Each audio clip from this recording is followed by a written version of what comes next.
Aujourd'hui, j'ai envie d'aborder un sujet qui est le perfectionnisme. Je pense que quand on a le goût des choses bien faites, une certaine sensibilité et beaucoup d'attentes vis-à-vis de soi-même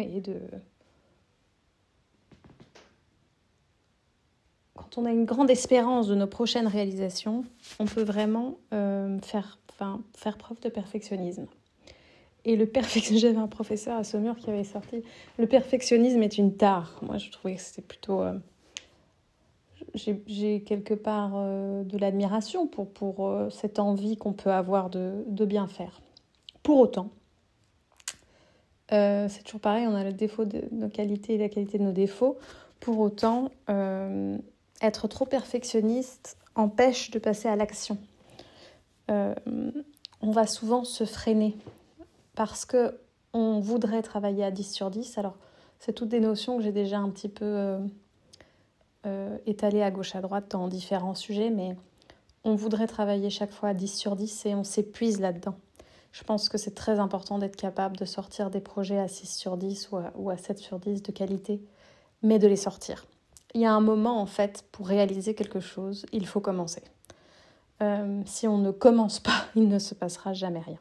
Et ça, c'est vraiment important de le comprendre. Ça peut sembler un petit peu idiot, mais pour autant, on a tendance à l'oublier. Si tu veux faire une vidéo, tu prends une caméra, tu filmes. C'est Orelsan qui dit ça dans une de ses musiques, mais c'est tout à fait ça. Si tu veux enregistrer des podcasts, tu prends ton dictaphone et t'enregistres. Si tu as envie de créer une boîte, tu commences et tu crées une boîte.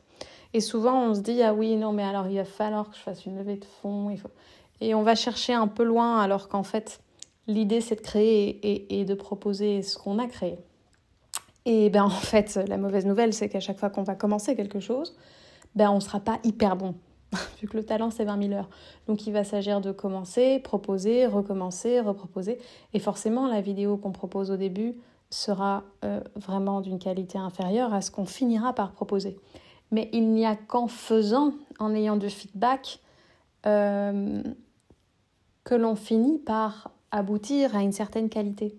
Alors qu'en fait, si notre projet, c'est d'aboutir à une certaine qualité tout de suite, on se fige parce qu'on va chercher à faire trop bien, on va se mettre une pression de dingue, on commencera pas vraiment, on sortira pas vraiment le produit fini, on va se trouver 14 000 excuses parce que tout n'est pas parfaitement aligné pour faire le truc.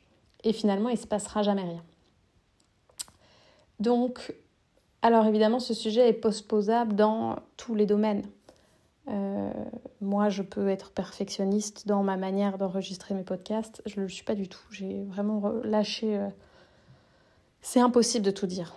Quand j'aborde un sujet, c'est impossible de balayer tout ce que je voudrais. C'est impossible de poser toutes mes idées. C'est impossible de ne laisser aucune coquille. Et si quelqu'un a envie de venir me chercher sur une coquille, pas de problème. Bien sûr qu'il y en a.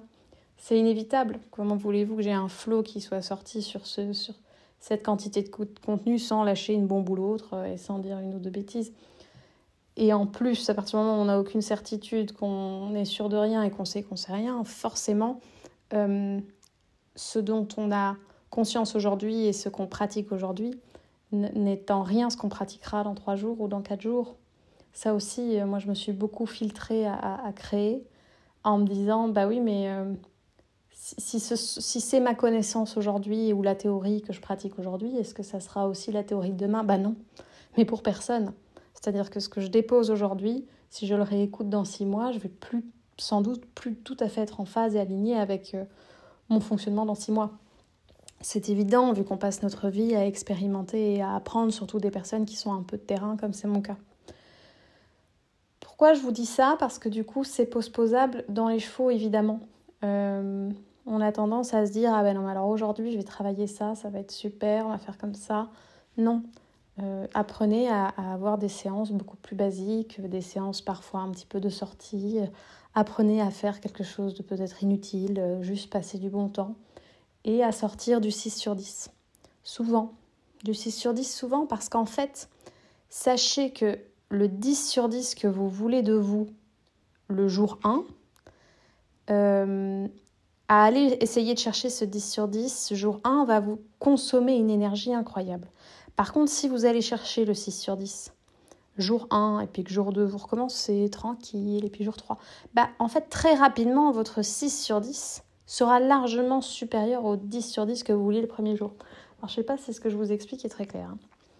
Mais la vidéo ultra finie, et puis souvent c'est la loi de Pareto, souvent c'est 80-20, les 80%, donc travailler à 8 sur 10, sortir quelque chose d'une qualité à 8 sur 10 va vous coûter une énergie.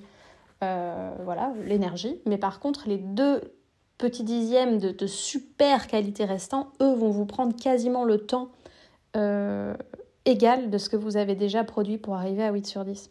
Et n'auront pas un retour aussi grand. Tandis qu'en fait, si vous faites votre 8 sur 10 une fois, 2 fois, 3 fois, et imaginons votre job là, c'est de monter une vidéo, forcément, au bout de 3 mois de vidéo sortie à 8 sur 10, vous allez créer, et en étant relax avec vous-même et dans le flow, quoi, en sortant ça tranquillement, vous allez créer des habitudes et du coup, finalement, votre 8 sur 10 sera au bout de 3 mois, vous sortirez des top vidéos que vous n'auriez même pas imaginé dans votre 10 sur 10 à la base. Donc, commencez par quelque chose, peu importe quoi, et acceptez que quand on commence, c'est médiocre, en fait. Et je sais pas, moi je coupe pas très bien, si je commence à coudre, ça va pas être terrible. Je cuisine pas très bien, si je commence à cuisiner, je vais... Voilà, la qualité s'acquiert avec le temps, mais sans se mettre trop de pression à essayer d'être dans l'action. Si vous pensez trop à l'action, mais vous ne la vivez pas assez, vous passez à côté de quelque chose. Donc c'est très bien d'aimer le travail bien fait. En revanche, c'est important d'aimer le travail fait. Et donc, parfois, à vouloir trop bien faire, on ne fait pas. Et je pense qu'il vaut mieux faire un peu moins bien, un peu plus facilement et de se mettre de nouveau, un peu comme ce que j'ai expliqué pour les chevaux. On doit rester dans une certaine zone de facilité. Pour eux, c'est exactement pareil pour nous. Restons dans une zone de facilité, de confort, de manière à ce qu'on ait un retour positif de ça, qu'on n'aille pas se dégoûter de l'action qu'on est en train de faire, parce que si on se met une presse de folie, oui non mais alors moi aujourd'hui je vais faire ça et puis j'attends ça de moi, du coup pour aller chercher notre 10 sur 10, on va un petit peu exagérer par rapport à ce qu'on peut obtenir de soi. Ça va être un petit peu over the bouffe, ça va être too much. Tandis que si on y va tranquille et que du coup, on a un retour positif de ça, parce qu'on a quand même sorti le produit, je sais pas, moi, si vous deviez faire des factures, faites des factures. Si votre idée, c'était de faire une séance comme ça, faites votre séance comme ça. Et puis, essayez de vous satisfaire tiens, c'est fait, c'est chouette. J'ai fait un pas. J'ai fait un pas vers mon projet, j'ai fait un pas vers ce qui compte pour moi. J'aime bien la notion d'envie, j'ai fait un pas vers ce que j'avais envie de faire et de ce qui résonne pour moi de faire, cette séance. Ça, c'est important. Et je voudrais ramener à une autre notion que je pense avoir déjà déposée, c'est que 1 vaut mieux que 0. Le truc, c'est que quand on est perfectionniste, on se dit ah oui, non, mais alors je vais faire ça tel jour, parce qu'en fait, on imagine toujours les choses mieux que ce qu'elles vont être, ou en tout cas souvent. Alors j'imaginais qu'on allait faire ça comme ça, j'allais mettre tel vêtement, il allait faire beau comme ça... Et non, mais finalement aujourd'hui ça se met pas, tous les astres sont pas super alignés, ah ouais non mais après-demain non plus, et puis finalement on n'y va pas quoi. Tandis qu'en fait si on s'en fout un peu plus, on va revenir à la notion de s'en fout, fichtre un peu, et qu'on accepte d'aller chercher du 8 sur 10 en qualité, oui ça sera peut-être pas parfait, mais par contre on l'aura fait, puis peut-être que dans 2 jours on aura l'occasion encore de refaire, et puis same player play again, on réessaye et on prend de la qualité dans le fait de réessayer. Donc, ce professeur qui disait que le perfectionnisme est une tare, j'irai pas jusque-là, mais c'est très freinant finalement. C'est-à-dire que derrière ce côté un peu admirable de la personne qui veut hyper bien faire son job et qui est très pointilleux, très méticuleux, c'est important d'être pointilleux, méticuleux, c'est important. Mais si on pousse le truc trop loin, ça peut être acculant, ça peut être oppressant. Que ça soit pour vous-même, c'est essentiel le rapport que vous avez avec vous-même. C'est important de vous mettre dans une zone de confort, c'est important que vous aussi, vous ayez les feedbacks positifs, exactement comme pour votre cheval. Et ensuite, c'est important pour le cheval, pareil, qu'il n'y ait pas cette grosse presse, que ça soit relax, qu'il ait, comme vous avez votre retour positif de vous-même, lui aussi son retour positif. Et 1 vaut mieux que 0. Il vaut mieux 10 minutes de sortie je ne sais où que rien. Il vaut mieux, tout en contrebalançant avec ce que j'ai déjà dit, c'est que parfois il vaut mieux s'abstenir. Mais voilà, d'aller brouter un petit peu, de faire une petite séance où juste on marche, on trotte, on galope, si on est en sécurité. Des choses un peu cool. S'autoriser à bosser à 8 sur 10 et que ça soit la bonne performance, à aller chercher le 6 sur 10 et à peaufiner ce 6, ce 8 en fonction de votre état pour qu'en fait, votre 8 soit au-delà d'un 10 que vous n'auriez jamais imaginé. Simplement, ça va vous prendre sans doute plus de temps, mais le 10 que vous voulez n'est pas réaliste. C'est-à-dire le 10 dans le timing que vous souhaitez n'est pas réaliste, ou en tout cas sera, j'ai envie d'employer le mot dégoûtant. Aller s'oppresser à faire vraiment le truc hyper parfait, on le sait qu'au final on lâche et que finalement on propose quand même quelque chose à 8 sur 10 parce qu'on est humain et qu'on va se mettre une presse pas possible, alors qu'en fait on pourrait simplement accepter dès le départ que ça va être du 8 sur 10, tranquille, faire le truc. Et pour moi ça ramène un petit peu à cette notion de temps. Tout le monde est persuadé qu'on n'a pas le temps, qu'on n'a pas le choix, qu'on n'a pas... Oui, mais parce qu'on se met une presse folle pour chaque chose, parce qu'on ne renonce à rien. En fait, il y a plein de choses. C'est comme la notion de procrastination, mais j'en ferai un autre. Il faut que je me le note. Donc le perfectionniste, c'est un frein. Le perfectionnisme est un frein. Et le perfectionniste est une personne qui souffre. Bon, c'est un petit peu réducteur, mais moi, je me permets de faire ce podcast parce que j'ai ce truc de vouloir faire mieux que mieux. Et c'est freinant. Vraiment, si j'ai un conseil, c'est que 1 vaut mieux que 0, il vaut mieux 1 pack, pas du tout. Il vaut mieux, je sais pas, si vous êtes pro et que vous aviez plusieurs chevaux à sortir et que vous voyez que ça va pas le faire, il vaut mieux qu'il y en ait 8 sur 10 de sortie, ou je sais pas moi, 4 sur 6 que 0. Et que vos séances ne soient pas parfaites, mais qu'elles aient eu le mérite d'exister. Sauf si vraiment vous êtes complètement à côté de vos pompes. Et dans notre métier, ou avec les chevaux, si vous êtes amateur, on est face à du vivant. Donc parfois, il faut juste accepter la petite sortie en liberté et le broutage. Entendons-nous bien. Mais en se respectant, il y a moyen de sortir quelque chose d'intéressant de chaque petite sortie en libre et de chaque petit broutage. On peut apprendre plein de choses.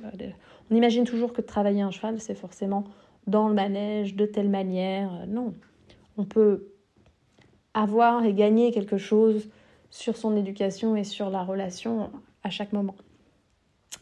Voilà, c'est pas très bien amené comme je le voudrais. C'est bien parce que ça illustre parfaitement ce que je voudrais dire. J'aurais voulu aborder le sujet différemment, l'avoir préparé davantage,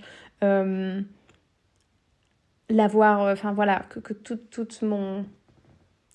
tout mon flot d'idées puisse passer de manière harmonieuse, sans hésiter sur les mots, avoir couvert absolument tout le panel des idées que je peux avoir à ce sujet, alors qu'en fait, peut-être que je devrais faire le perfectionnisme petit 1, le perfectionnisme petit 2, parce que j'ai oublié. Mais voilà, ça illustre très bien ça. Et en fait, je pense que ça emmène un peu à une manière de vivre. Au plus on lâche, au plus on accepte d'être humain, que tout ne soit pas parfait, au plus on accepte aussi que les personnes avec lesquelles on travaille soient humains et que tout ne soit pas parfait, mais que pour autant, on ait tellement tous cette capacité d'avancer et donc cette qualité du fait d'avoir pris l'expérience dans cette capacité d'avancer. Tout le monde a tellement de compétences que même si on amène 8 sur 10 de nos compétences parce que la veille, je sais pas, notre chien était malade, on n'a pas bien dormi, eh bien ça sera toujours extrêmement qualitatif. Donc ça demande aussi une certaine estime de soi, une certaine confiance en soi, et que du coup après on peut se poser sur les autres. On peut se dire tiens voilà, moi tel professionnel je l'appelle. On pourrait être en réaction de se dire non mais je l'appelle, alors quand même il me coûte autant. Là il est à moitié en forme. Mais oui, mais en fait si on accepte ça de soi, si on accepte que nous aujourd'hui on peut être à moitié en forme, parce que c'est normal en fait, on bosse je sais pas moi 6 jours sur 7 ou 5 jours sur 7, et que parfois je sais pas, on a moins la pêche. Mais si on est ok avec ça et qu'on a confiance dans nos compétences dans cet état-là, et qu'on sait au fond qu'on peut apporter une qualité énorme parce qu'on a un bagage énorme dans ce qu'on fait, quel que soit ce que vous apportez, vous, ou quel que soit ce que vous ayez envie, j'aime bien les ponts, de faire avec votre cheval ce jour-là. Et d'ailleurs, votre cheval ce jour-là peut pouvoir ne proposer que 6 ou 7 sur 10 parce qu'il est un peu raide, parce qu'il a gelé, parce que du coup la petite pointe d'arthrose qu'il a à tel endroit, il la sent davantage en ce moment. Je précise que quand je tourne ça, on est en janvier parce que je pense que ça se propulsera, c'est pas le bon mot, postera sans doute plus tard. Mais si vous acceptez ça de vous, que vous soignez un petit peu, c'est pas que vous acceptez et que vous apprenez à vous prendre autrement, vous aurez une plus grande tolérance des personnes avec lesquelles vous interagissez et vous aurez une plus grande écoute et une plus grande tolérance avec votre cheval. Qui si ce jour-là, il est à 6, vous allez jouer à 6, prendre du plaisir à 6, mais vous aurez tellement tranquillement, sereinement et confortablement travaillé votre 6 que votre 6 sera au-delà du 10 que vous auriez espéré il y a 1 an par exemple. Donc il y a vraiment une histoire d'accepter la lenteur, accepter la nature. Par contre, faire ce pas, commencer, accepter que quand on commence, sans doute, c'est médiocre au début, mais en riant de cette médiocrité, en osant le dire, c'est comme dans certaines conférences, oser arriver. Il y a plein de personnes qui ont difficile de parler en public, c'est pas évident pour elles, etc. D'oser et de dire voilà, salut, aujourd'hui on va parler de ça. En fait, moi je suis pas hyper à l'aise en public, donc c'est la première fois que je fais ça, je suis stressée. Mais ça met tout le monde d'accord en fait, on est humain.